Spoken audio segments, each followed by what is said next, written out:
Hello students, कैसे हैं आप लोग। क्लास 12 का कोलिगेटिव प्रॉपर्टी का लेक्चर नंबर 8, जिस कोलिगेटिव प्रॉपर्टी में हम लोग डिस्कस करेंगे elevation in boiling point.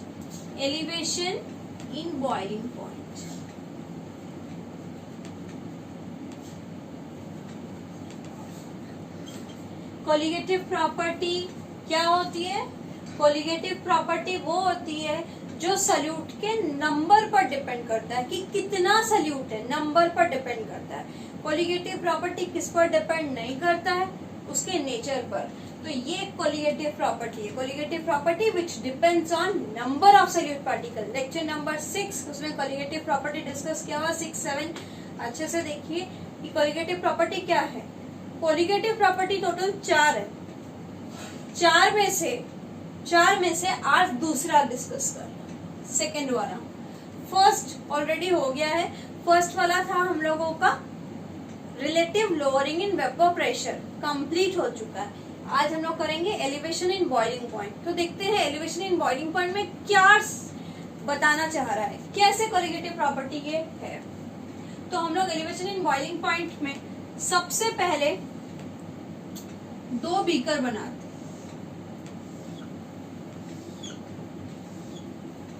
2 beaker में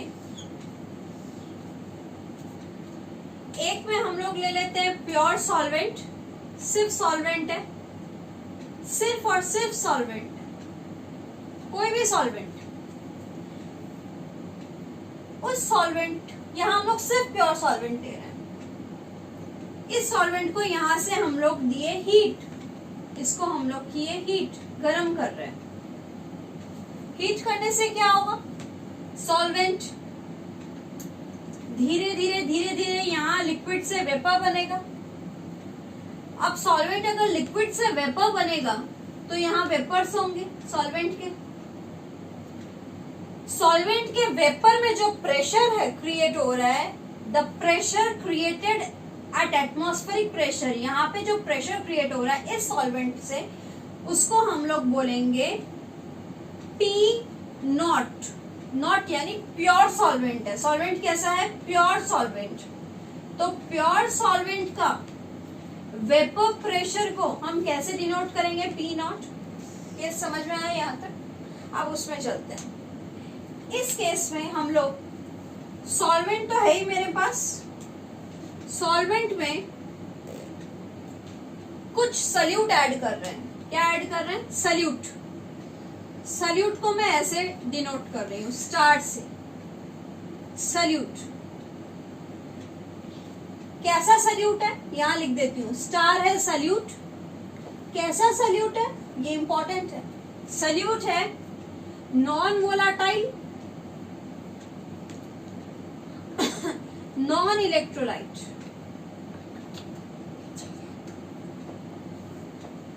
नॉन वोलाटाइल का मतलब है जो सल्यूट एस्केप होना नहीं चाहेगा, इस सॉल्यूशन में से एस्केप होना नहीं चाहेगा।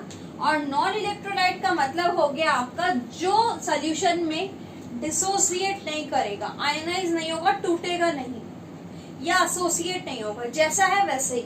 नॉन इलेक्ट्रोलाइट का एग्जांपल हम देते हैं यहाँ पे। मान लीजिए ग्लूकोज है, glucose C6H12O6। Glucose non electrolyte है क्योंकि इसको हम लोग पानी में डिसॉल्व करने से ग्लूकोज कभी भी नहीं टूटता है कि C+, H+, no. This is non-electrolyte which does not dissociate or associate in solution. तो अब इसको भी हम लोग किए हीट करने से ये भी ऊपर वेपर बनेगा, लिक्विड वेपर बनेगा। अब अगर लिक्विड वेपर बना रहा है, मान लीजिए ये वेपर सॉल्वेंट के हैं, ये वेपर किसके हैं? सॉल्वेंट के, जो कि जिसमें सल्यूट एडेड है, यानी सॉल्यूशन का vapour pressure of solvent in solution, vapour pressure of solvent in solution. अब वेपर प्रेशर यानी वेपर्स इसके ज्यादा होंगे या इसके ज्यादा होंगे? पहले तो ये सोच लीजिए। लास्ट कोलिगेटिव प्रॉपर्टी में क्या था कि चूंकि सॉल्वेंट में आके सल्यूट फंस गए हैं, ट्रैप हो गए हैं, तो सॉल्वेंट जितना ज्यादा वेपर बनाएगा उससे कम बनाएगा, क्योंकि इसके सरफेस में सल्यूट आके घुस गए हैं। तो इसके वेपर प्रेशर कम गया है, इसका वेपर कम गया है, वेपर कम गया तो प्रेशर भी कम गया। तो पी नॉट प्योर का था और ये इसको हम लोग बोल दे रहे हैं पी, सिर्फ पी सॉल्यूशन के लिए। कब? तो ये है सॉल्यूशन, सॉल्यूशन में vapour pressure of solvent in solution, उसको हम लोग डिनोट करेंगे पी। क्लियर? इसके बाद हम लोग नेक्स्ट जा रहे हैं कि इन दोनों में अगर मुझे बॉइलिंग पॉइंट टेस्ट करना हो, boiling point BPT, boiling point होता है temperature at which liquid becomes vapor at its atmospheric pressure। ये वर्ड इंपॉर्टेंट है, at its atmospheric pressure, यानी जिस टेम्परेचर पर लिक्विड वेपर बन रहा है उसके एटमॉस्फेरिक प्रेशर पर, उसके एटमॉस्फेरिक प्रेशर पर। तो बताइए इसको ज्यादा टेम्परेचर चाहिए वेपर प्रेशर बनने के लिए, मतलब ज्यादा वेपर्स बनाने के लिए, कि इसको ज्यादा टेम्परेचर चाहिए? उसको ज्यादा चाहिए क्योंकि उसमें सल्यूट आके फंस गए हैं, तो इसमें टेम्परेचर भी ज्यादा चाहिए, ज्यादा गर्म करना पड़ेगा ताकि वेपर और बनाए, प्रेशर और बने, क्रिएट हो। तो the temperature required in case this, what is this case? Where solute is added. What kind of solute is added? Non-volatile, non-electrolyte solute जब add करेंगे तो in solvent, in pure solvent when solute is added, it becomes a solution and the vapor pressure gets decreased. Vapor pressure decrease हो गया. To increase this vapor pressure, more heat is required. ज़्यादा heat चाहिए. ठीक है. तो अब बताओ कि boiling point अगर इसका मान लो 80 डिग्री है pure solvent का, तो इसका बॉइलिंग पॉइंट कितना होगा, इसका बीपीटी कितना होगा? उससे ज्यादा होगा बॉइलिंग पॉइंट, मान लीजिए 100 डिग्री। तो from this to this boiling point is increased, boiling point is increased और elevated, boiling point is elevation. This boiling point in elevation, this boiling point in elevation from pure solvent to a solution, from pure solvent to a solution because of adding non volatile non electrolyte in pure solvent. एक add करने से जो elevate हो रहा है boiling point, उसी को हम लोग बोल रहे हैं elevation in boiling point, elevation in boiling point due to added solute in the solvent molecule. ठीक है, सल्यूट ऐड करने से बॉइलिंग पॉइंट बढ़ गया। अब इसको हम लोगों को रिप्रेजेंट करना पड़ेगा ग्राफिकली, तो इसको आप लोग लिख के नेक्स्ट ग्राफिकली पार्ट जाते हैं।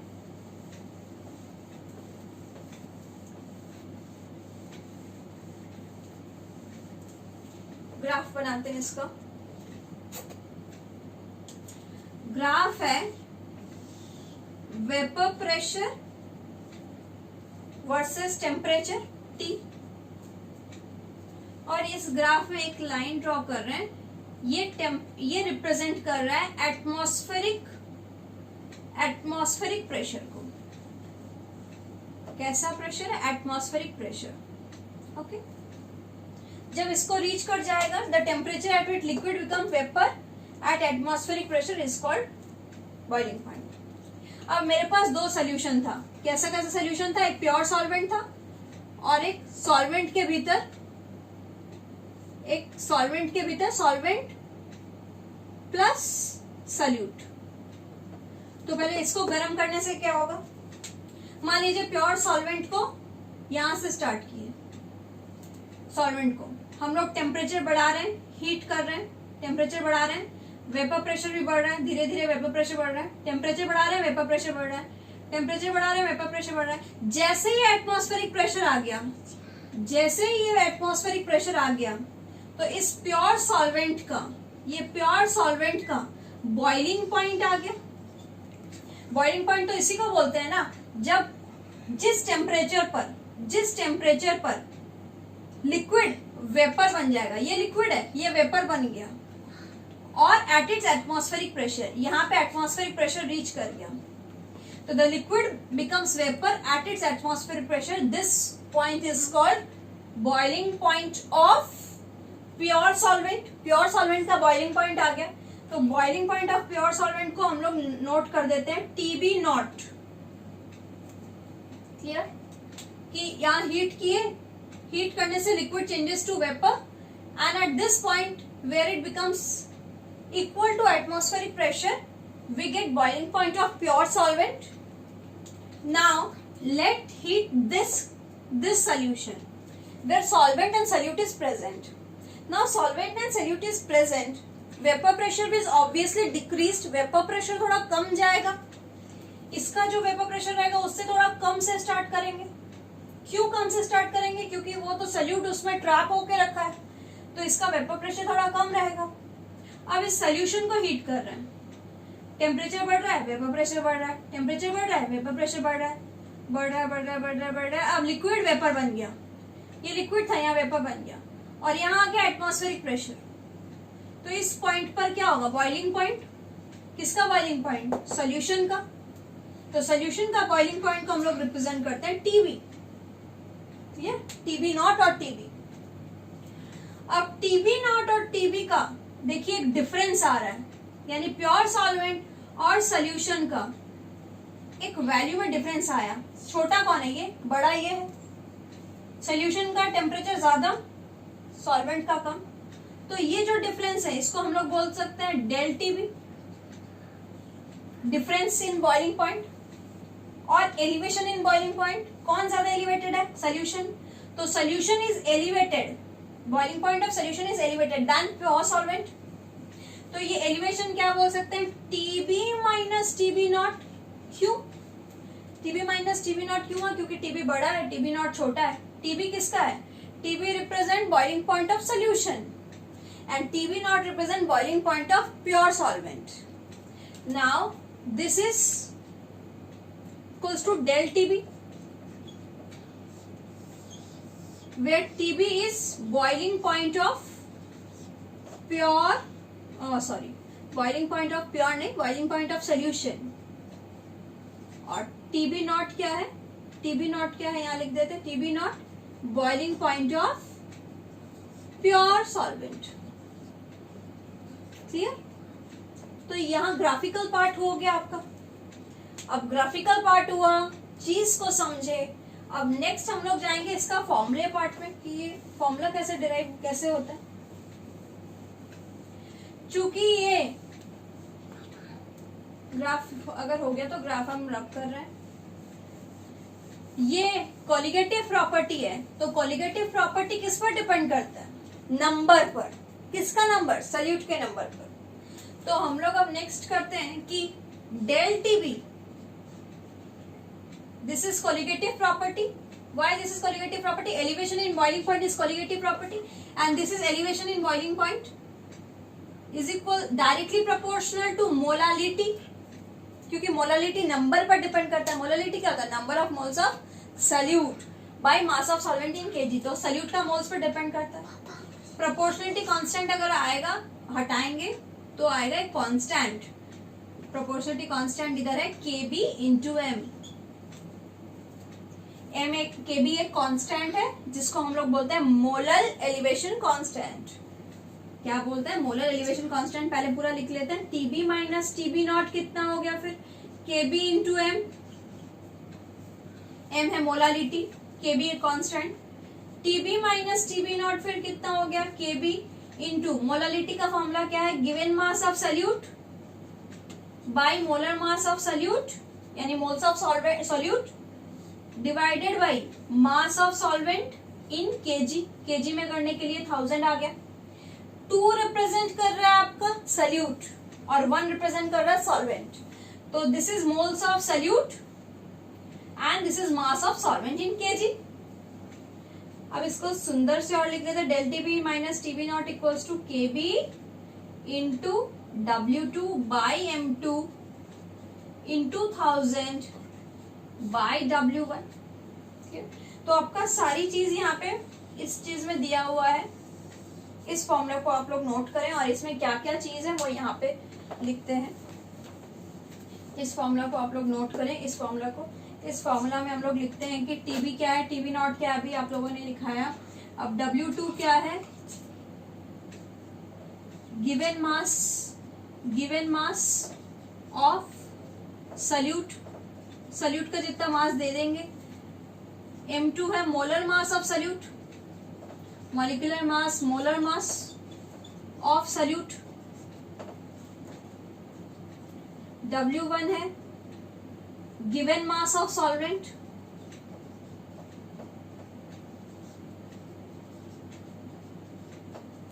ओके। तो ये सारी चीजें हो गई यहाँ पे। अब नेक्स्ट यहाँ पे हम लोग देखते हैं कि केबी क्या। केबी है molar elevation constant.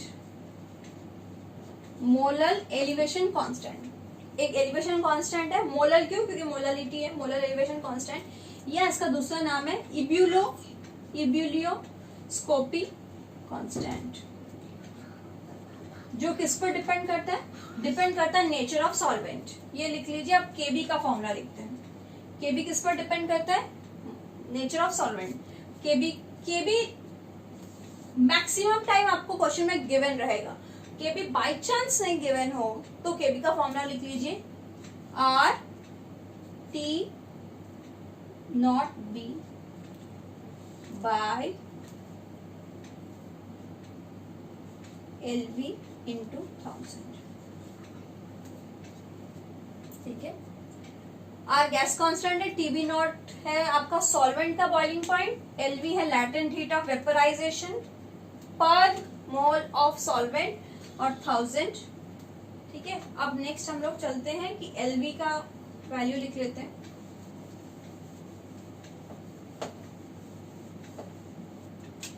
KB is equals to R TB not square. अच्छा LV क्या होता है यहाँ लिख लेते हैं।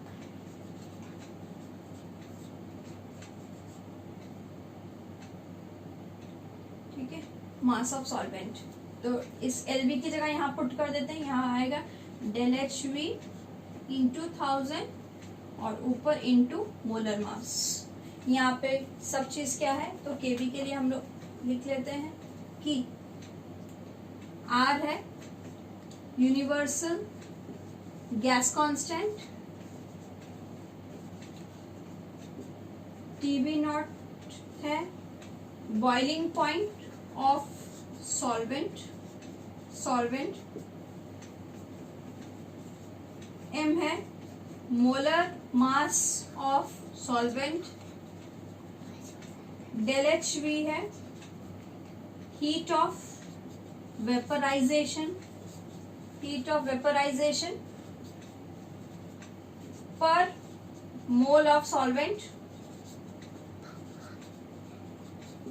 ओके। और LV जो पहले लिखा था latent heat of vaporisation per mole of solvent. तो ये आपका केबी का वैल्यू। और केबी किस पर डिपेंड करता है? नेचर ऑफ सॉल्वेंट पर। अब इसके कुछ क्वेश्चंस। फॉर्मूला आपके सामने है del T equals to K B into M. Graph clear हो गया। एलिवेशन क्यों हुआ? क्योंकि एक सल्यूट डाला। सल्यूट कैसा डाला? Non electrolyte, non volatile. Okay, तो क्वेश्चन नंबर 1 सॉल्व करते हैं। क्वेश्चन नंबर 1 कैसे क्वेश्चंस आ सकते हैं इसमें से? क्वेश्चन स्टार्ट करते हैं हम लोग।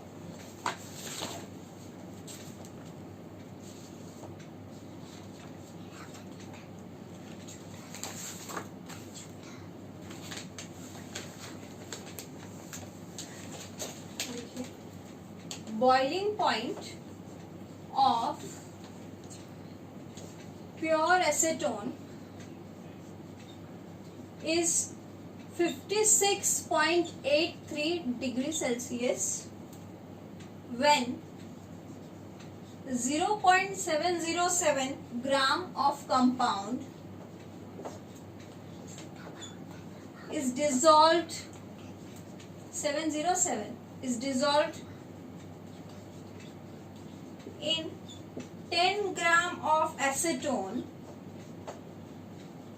comma, there is an elevation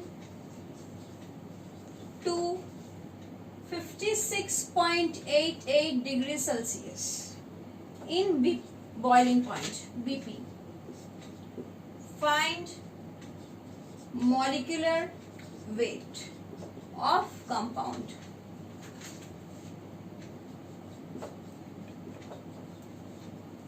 Kb लिख लो, Kb दिया हुआ है, Kb एसीटोन का दिया है 1.72 केल्विन Kg